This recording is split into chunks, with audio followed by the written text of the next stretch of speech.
Le son, c'est une vibration mécanique qui se propage dans l'air. Les matériaux et la forme de votre pièce vont donc avoir un effet très important. Aujourd'hui, on accueille Pierre-Alexis Delageau de la société 3DB West. Alors Pierre-Alexis, je ne vais pas faire mine de ne pas le connaître. C'est un ami de longue date. On a fait nos études ensemble d'acousticien. Et ensuite, on s'est retrouvés professionnellement puisque Pierre-Alexis, il était responsable, il était chef produit, hein, si je ne me trompe pas, chef produit chez BW pendant quelques années. Et aujourd'hui, il a sa société d'acousticien donc à Nantes qui s'appelle 3DB West. Et du coup, on va parler évidemment d'acoustique des salles, puisque c'est des notions très très importantes pour que votre système hi-fi ou home cinéma sonne bien. Donc on va parler un peu science et on va parler aussi des solutions concrètes qu'il y a pour faire marcher votre système le mieux possible dans votre salle. Donc déjà, Pierre-Alexis, bonjour. Bonjour Maël. Alors, on va rentrer tout de suite dans le vif du sujet. Donc, on sait que l'acoustique d'une pièce, c'est hyper important dans la restitution dans le résultat en fait, d'un système. Alors, on va balayer quelques notions physiques qui entrent en jeu dans la modification de la pièce. Mais est-ce que tu peux nous dire en quoi l'acoustique d'une pièce est importante en quoi l'acoustique d'une pièce est vraiment important? Alors, la première chose, et je pense que beaucoup l'ont entendu quand on est passionné de musique et d'écoute, c'est qu'on dit qu'on écoute une partie de la pièce quand on écoute ses enceintes. Et donc, certains sortent le chiffre de 50-50, c'est-à-dire on écoute 50% son enceinte, 50% sa pièce. D'autres disent 70-30. Je ne sais pas quelle est vraiment la vérité. Ce qui est sûr, c'est qu'effectivement, le rendu de votre système hi-fi dépend énormément de l'acoustique de votre pièce. Partant de là, c'est après différents facteurs qui vont faire que, oui ou non, ça va influencer la restitution. Et l'exemple type, c'est quand vous allez écouter des enceintes dans un magasin comme hi-fi 35, vous les achetez et vous les ramenez chez vous. Et évidemment, vous allez vous rendre compte qu'elles ne sonnent pas comme chez vous, comme dans le magasin hi-fi 35. Ouais, évidemment. Des fois mieux, des fois moins bien, c'est ça. Tout à fait. Alors, on va balayer quelques notions un peu théoriques, on va faire un peu de science parce que c'est important pour comprendre après les tenants et les aboutissants. Donc, on va commencer par la notion de temps de réverbération. On entend souvent parler de ça. Alors, est-ce que tu peux nous expliquer ce que c'est? Alors, le temps de réverbération, moi je préfère dire la durée de réverbération, mais c'est vrai que dans le terme utilisé couramment, c'est temps de réverbération. La durée de réverbération, c'est le temps que met, du coup, le son à diminuer dans une pièce. Et notamment, on parle par exemple, le niveau sonore doit chuter par exemple de 60 dB, on parle donc de TR60, qui est le temps de réverbération sur une chute de 60 dB dans la pièce. Donc on envoie, pour la mesure par exemple, pour mesurer ce temps, on envoie un son à plus de, par exemple, 90 dB, et on attend de voir, quand on coupe le son, combien de temps met le son pour descendre en dessous de 30 dB. Donc ça, c'est un critère acoustique, le temps de réverbération, qui est parmi les plus connus et les plus utilisés, et utile aussi en acoustique des salles, mais aussi pour juste caractériser votre pièce pour une écoute, pour pouvoir avoir une écoute qualitative. D'accord. Alors pour donner un exemple du temps de réverbération, typiquement c'est quand on tape dans les mains dans une piscine très grande où on a cette espèce d'effet, alors on dit écho mais c'est pas de l'écho en fait, c'est d'une durée de réverbération. C'est vraiment ce côté, cette impression qu'on a dans une église où là on a un temps de réverbération très long. Et à l'inverse, quand on est dans une pièce très petite, avec, comme ici par exemple, avec beaucoup des tissus au mur et tout, on a un côté très mat. Et donc ça, c'est un temps de réverbération court. Tout à fait. Ok. Donc, accolé à cette notion de TR, donc de temps de réverbération, il y a une autre notion qui s'appelle la distance critique. Est-ce que tu peux nous expliquer ce que c'est également? Alors la distance critique, c'est une distance qui est, on va dire, définie, qui dépend énormément de la réverbération de votre salle, votre pièce. Et en fait, c'est à quel endroit dans votre pièce le son direct qui vient de vos enceintes est, on va dire, équivalent au son réverbéré de la pièce. Et donc à ce niveau-là, la logique, c'est de dire, enfin c'est pas une logique, c'est mathématique, c'est scientifique, c'est que plus votre réverbération est élevée, plus la distance critique est courte, plus la réverbération est faible, plus la distance critique est longue. Puisque un exemple type, par exemple, dans les studios d'enregistrement, on voit très souvent les enceintes monitoring qui sont placées très proches de l'ingé son. Ouais. C'est en fait, pour plein de raisons, mais la plus importante, c'est se passer essentiellement de l'acoustique de la pièce et donc d'entendre tout ce qui sort de l'enceinte et avec le plus de détails possible. Donc on veut avoir le champ direct au plus proche. Uniquement. Voilà, on veut être vraiment uniquement dans le champ direct. Et par exemple, dans une pièce qui a une réverbération très importante, On peut rechercher cette réverbération importante pour certains styles musicaux, des opéras, des grandes orchestrations qui nécessitent vraiment une réverbération importante pour mettre de l'ampleur. Là, on a une distance critique qui est très très courte et on est très loin des enceintes, donc on arrive à entendre, nos oreilles en fait, entendent peut-être effectivement 80%, c'est l'acoustique de la pièce. Voilà, c'est énorme. C'est-à-dire que quelque part, quand on dit ça, on se dit, ok, alors moi j'ai une pièce qui est très très réverbérante et ça devient...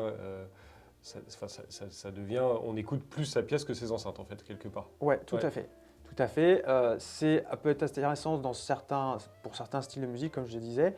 Ça peut être beaucoup plus problématique dans beaucoup de styles qui ont par exemple des transitoires très rapides. Je parle par exemple de jazz ou électro avec des notes très, très rythmées où on a vraiment des enchaînements, des instruments qui se suivent et c'est assez compliqué parce que après la problématique de la réverbération, c'est qu'elle met une ambiance, mais aussi elle embrouille un peu tout le signal et on a beaucoup moins de précision.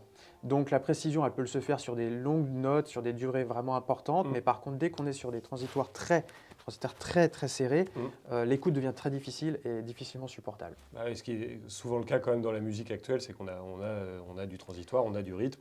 Alors voilà, en gros, ce que tu nous dis, c'est que sauf à écouter du chant grégorien c'est ça. Non, mais voilà. Donc voilà. Donc, ça, la première notion, c'est que vraiment, ça, c'est important de contrôler ça, le temps de réverbération. Bon, on expliquera après comment on peut faire concrètement pour le faire. Donc, la troisième notion dont on peut parler, c'est la notion de mode, qui est peu connue du grand public, mais qui est très importante. Alors ça, on va, si tu veux bien essayer de l'expliquer un peu simplement, ce qui n'est pas forcément évident. C'est pas simple, mais en même temps, c'est très important dans une pièce, et notamment, c'est donc ce qu'on appelle un mode de résonance dans une pièce. C'est un mode qui est très souvent présent en dessous des 250 Hz. Donc là, on va parler un peu fréquence, parce que la réverbération, c'est aussi ça, c'est une fréquence. Et j'en ai pas parlé pour la réverbération, mais pour le mode, c'est très important. Les modes sont présents en dessous de 250 Hz, et notamment l'oreille humaine détecte rapidement des différences de pression en dessous, dans ces basses fréquences. Ces modes apparaissent essentiellement quand vous avez des parois parallèles. C'est-à-dire, je pense, 99,9% des pièces... Deux murs parallèles où le sol et le plafond, exactement. Pratiquement tout le temps. Quoi. Voilà. Quand on est chez les particuliers, dans sa maison, on a évidemment des murs et des plafonds parallèles. Ces modes, ils apparaissent parce qu'on a ce qu'on appelle des ventres et des nœuds de pression. Sans rentrer dans les détails, c'est facilement calculable d'ailleurs avec une formule assez simple que vous trouverez, peut-être qui s'affichera sur la vidéo, pour pouvoir définir, pour pouvoir voir à quelle fréquence on voit ces modes. Et donc, on peut aujourd'hui dire que ces modes, on ne peut pas les éliminer quand on a les parois parallèles, mais on peut les atténuer. Il y a plusieurs façons de les atténuer, ce qu'on appelle l'acoustique passive, donc du traitement type bass trap, ou aussi, par exemple, ce qu'on appelle le traitement actif, des processeurs qui vont être mis sur votre système de Hi-Fi et qui vont permettre d'atténuer au niveau des fréquences de résonance ces modes du coup, de la salle. Donc ça, on en parlera un peu plus après des solutions, effectivement, notamment processeurs, etc. Alors, ce qu'il faut expliquer rapidement pour ceux qui ne connaissent pas trop les notions, donc, quand on parle de fréquence en dessous de 250 Hz, c'est vraiment le grave. C'est-à-dire, c'est les basses, c'est ce qui se passe sur les boomers des haut-parleurs. Et en fait, il y a quand même quelque chose à dire, c'est que très souvent, les problèmes d'acoustique, c'est dans le grave. Et malheureusement, c'est à la fois là qui sont le plus présents et aussi à la fois là qui sont le plus difficiles à traiter. Très difficile. C'est très compliqué parce qu'en plus de ça, donc évidemment, quand on veut faire une pièce dédiée à l'écoute, on rêverait tous, je pense, d'avoir une pièce chez soi dédiée uniquement à l'écoute. Ça implique évidemment de faire des parois complètement donc, qui ne sont pas parallèles. Ça implique de faire un plafond qui n'est pas parallèle au sol. Ça implique des traitements acoustiques très pointus, une diffusion aussi bien maîtrisée. Et aussi après, du coup, une atténuation dans les fréquences médium et aiguës, donc pour limiter la réverbération aussi dans ces fréquences qui posent plus de problèmes, en partie, on va dire, de 1000 jusqu'à 20 000 Hz, on essaye, enfin 10 000 Hz, on essaye de limiter le plus possible la réverbération. En dessous, donc en dessous de 250, 500, 250, on va avoir effectivement ces problématiques de basse et de mode. Donc on va essayer de trouver des solutions. Le but étant, en fait, dans une salle d'écoute, c'est de ne pas avoir de défauts acoustiques majeurs. Et Mm. quand je parle de défauts acoustiques majeurs, ce sont des défauts qui vont à l'écoute s'entendre en fait par votre musique, qui va avoir une sorte de dissonance. On va retrouver peut-être des effets qu'on ne peut pas retrouver dans l'écoute. Et ça, c'est malheureusement assez complexe, même un peu une gageure, d'avoir une salle qui est parfaitement plate, qui a une réponse parfaite. Même, je pense, les plus gros studios qui sont traités de manière acoustiquement Délirante. folle, Ouais. c'est quasiment impossible d'avoir une réponse plate d'une pièce, d'un local. Alors j'avais vu une vidéo, d'ailleurs peut-être qu'on pourra la mettre dans une petite pastille. C'était un studio effectivement où le gars avait fait ça dans un ancien fort militaire avec des murs énormes. Il y a 10 mètres de traitement quasiment. Ouais. Et donc on se rend compte, en fait, voilà, tout ça pour dire que vous n'aurez jamais une pièce parfaite acoustiquement chez vous. C'est pas possible, même si vous mettez des moyens énormes, ce n'est pas possible. Donc en fait, quand tu parles de défauts acoustiques majeurs, je pense que c'est vraiment ça qu'il faut retenir, c'est qu'il va falloir aller essayer de réduire au maximum les gros défauts. Où Ouais. on voit des pièces avec, très régulièrement avec des très gros temps de réverbération, donc typiquement les grandes pièces placo, verre, carrelage, Ouais. où là on a des TR très importants. Et alors, ce qu'il faut rappeler quand même, c'est que non seulement c'est mauvais pour la musique, mais c'est aussi mauvais pour la santé. Ce qu'on ne dit pas assez, c'est qu'une mauvaise acoustique de pièce, c'est pas seulement un problème pour écouter la musique, c'est aussi un problème pour vivre, tout simplement. Alors, Exactement. on peut peut-être parler un peu de normes à ce niveau-là, Ouais. qu'il n'y a pas dans le privé, mais qui existent Ouais. dans les bâtiments publics, par exemple. Exactement. En fait, la réverbération fait partie des choses qui doivent être respectées dans tous les bâtiments type école, piscine, établissement de santé.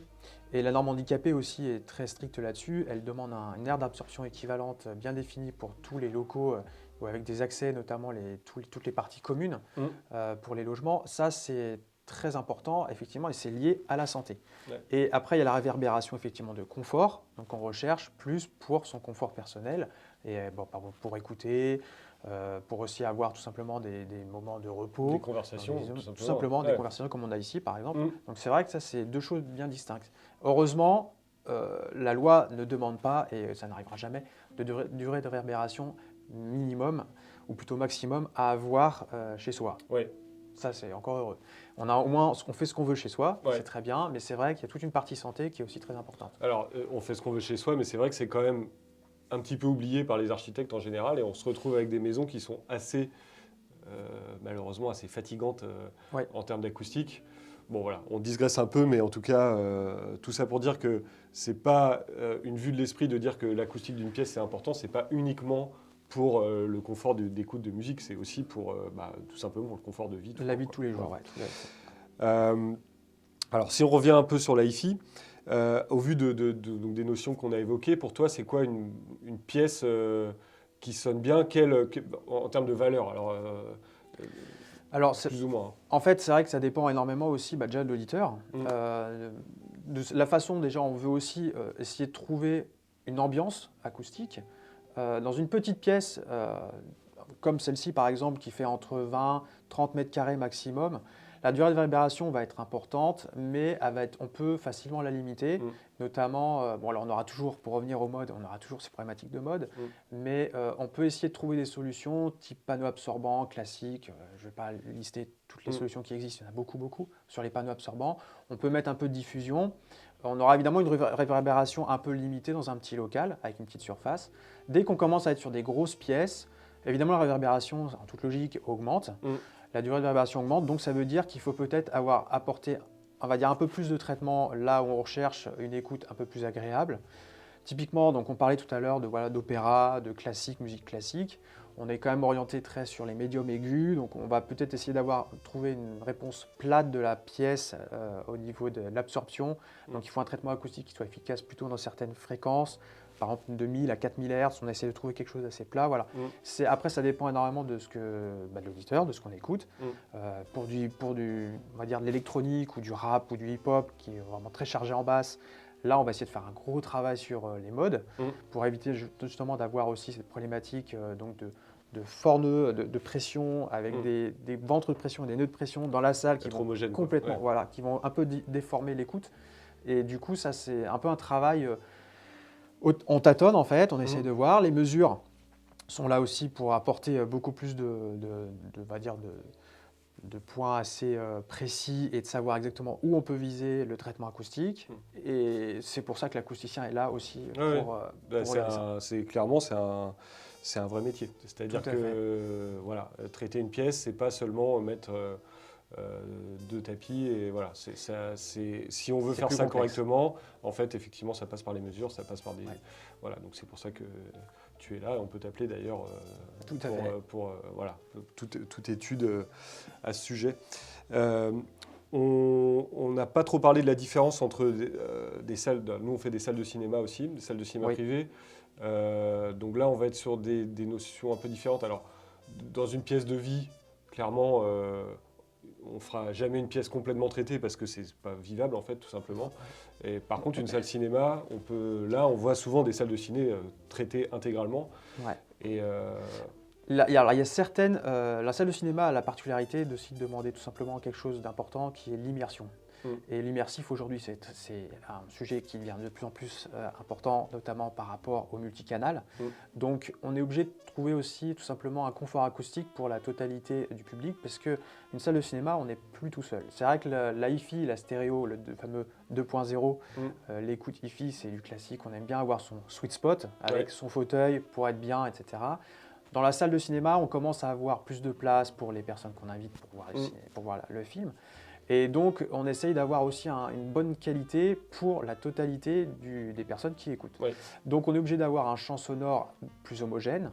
Et donc, évidemment, quand on limite la durée de réverbération, ça permet aussi de limiter tous ces défauts. Et donc, on essaye d'avoir aussi, évidemment, comme la salle d'hi-fi, le plus possible, une réponse plate. Mais c'est aussi très important de ne pas complètement étouffer la salle, puisqu'une salle de cinéma qui est trop absorbante, vous allez perdre complètement en ambiance. Vous allez vous allez devoir aussi faire des réglages au niveau du processeur. Et ça va être beaucoup plus compliqué d'essayer de trouver une écoute agréable dans une salle de cinéma qui est beaucoup trop atténuée au niveau du son. La réverbération, en général, en dessous de 0,3 à 0,4 secondes, ce qui est déjà très bas, mais en dessous de ces valeurs-là, on commence à avoir une écoute assez désagréable, beaucoup trop mate. On ne cherche pas une salle anéchoïque ou semi-anéchoïque. Donc des photos pour ceux qui sont allés dans une salle anéchoïque, c'est extrêmement désagréable. Voilà. On ne peut pas y rester vraiment plus de 10 minutes. Hein. C'est très difficile. C'est très difficile. On entend son cœur battre, son sang passer dans ses veines. Donc nous, quand on faisait nos études, on y a passé un peu de temps ensemble. Et c'est vrai que voilà, donc c'est vrai que voilà, le traitement d'une salle de cinéma, c'est un savant mélange en fait entre de l'absorption et de la diffusion. Et pour avoir quand même garder un son, une ambiance de salle et en même temps avoir cette précision parce que comme on a des haut-parleurs partout, il faut que ce soit précis, qu'on ait du chant direct pratiquement partout. Exactement. Et voilà. Ok. Très bien. Alors, on va juste parler rapidement donc, des solutions, donc à la fois des solutions physiques et des solutions logicielles entre guillemets ou processeurs pour gérer les problèmes d'acoustique. Alors, on peut parler peut-être des solutions pour gérer le temps de réverbération. Tu en as parlé rapidement, mais j'en ai parlé rapidement, mais oui. Après, donc on a les fameux bass traps. On a aussi, il y a une marque qui a sorti, une marque suisse, je ne vais pas la nommer, mais qui a sorti des bass traps actifs. Ça, c'est un peu nouveau. Donc, qui agissent, on va dire, différemment que par le bass trap classique passif. Alors, qu'est-ce que c'est un bass trap, juste rapidement Alors, le bass trap, effectivement, c'est, on va dire, un traitement qui agit sur les très basses fréquences, les infras, et qui on va dire, arrive à une conception sur le quart de longueur d'onde d'une fréquence, je rentre un peu dans la physique, mais c'est important, et qui, par exemple, va très souvent se mettre dans les coins de la pièce.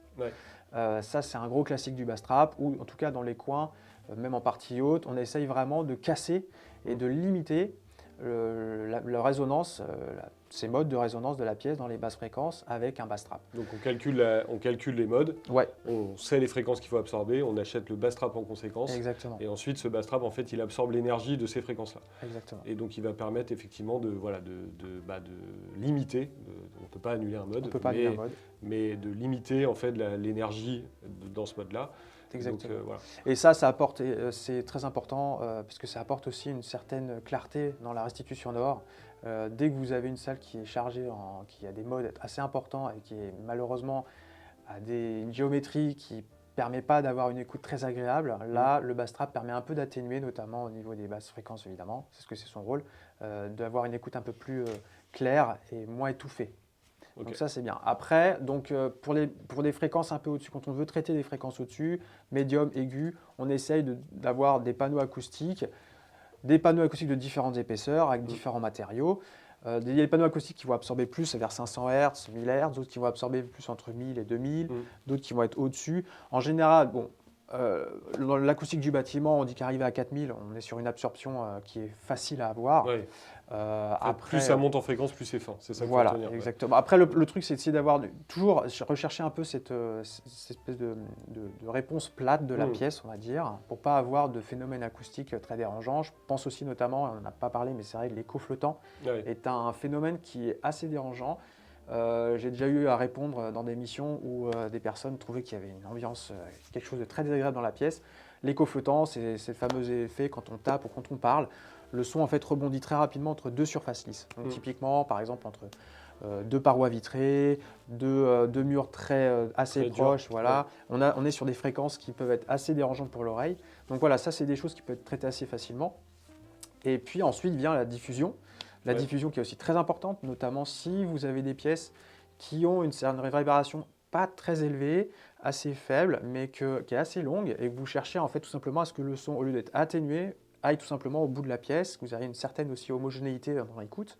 Et les diffuseurs sont très intéressants pour ça, placés au plafond, à l'arrière, souvent de l'emplacement où on écoute. Donc les diffuseurs, c'est les fameux cubes en bois de toutes les tailles qu'on voit un peu partout. Tout à fait. Donc on appelle ça un diffuseur de Schroeder pour être Exactement. exact. On a plusieurs types de diffuseurs.